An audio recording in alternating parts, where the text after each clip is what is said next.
When I harvest food for the rabbits, I just take a little bit of this and a little bit of that. I don't kill the plant. I just take a little bit. This year I've been taking quite a bit more from the willow just to keep it.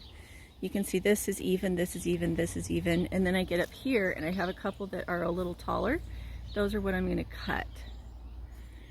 So I'll put that there. It's hard to do this one-handed, but I'll try to get it. See?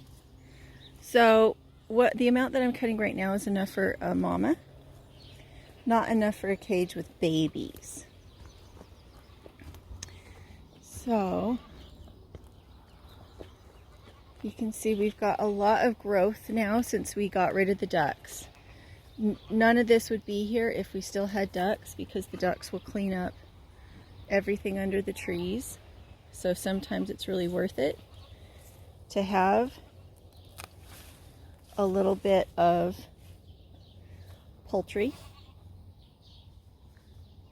At the same time, our food forest is big enough that it doesn't really care about a few weeds, as long as it has enough moisture. So I'm gonna come over here.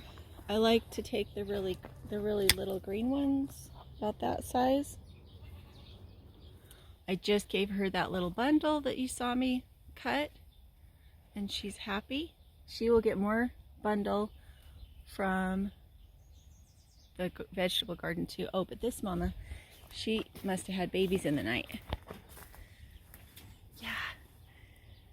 She had babies in the night. Should we get you some food, Mama? I can see because she's taken all of the fur off of her belly. So let's go get her.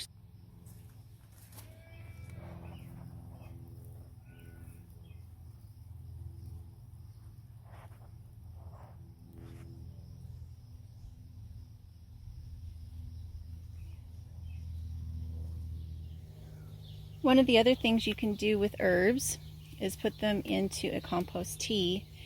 I'm going to take this comfrey down, I'm going to take these nettles down, and I'm going to put them in my rabbit manure tea bucket.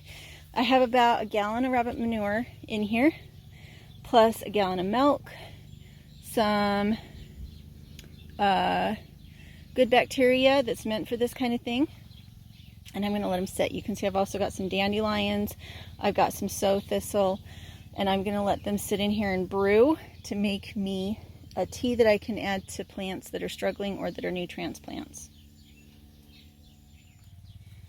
Okay, so I've got hoary cress, nettles, comfrey, sow thistle, alfalfa, dandelion, and then the dirt that's around all of their roots. So that should make it pretty happy. I'm going to go take some of this and put it at the base of some fruit trees that are struggling, a cherry and a peach.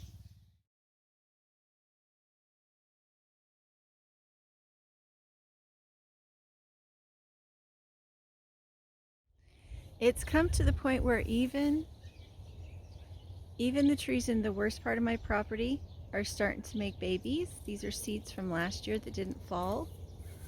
This is my black locust. You can see it has flowers on it. We had a lot of rain this year. It was a huge blessing. Everything that was just kind of before. This is one of the Siberian pea shrubs that came from a cutting from the backyard.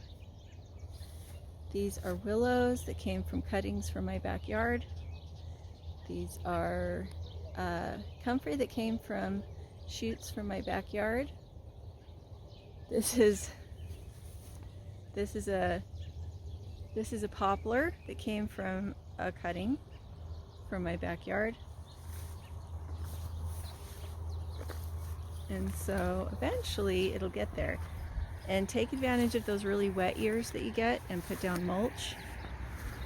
I didn't have the ability to get in as well with my side this year because everything has grown up so much. So I need to go get a weed whacker to get between the trees. I did already use the scythe in the pathways everywhere that I didn't have trees. And so it's doing pretty good this year. Most everything that survived up here came from a cutting, not from a sapling or a seedling or a purchased tree. Everything that survived came from a well-watered spot where I took a cutting and then I babied it with rabbit manure tea, and that's how I did it.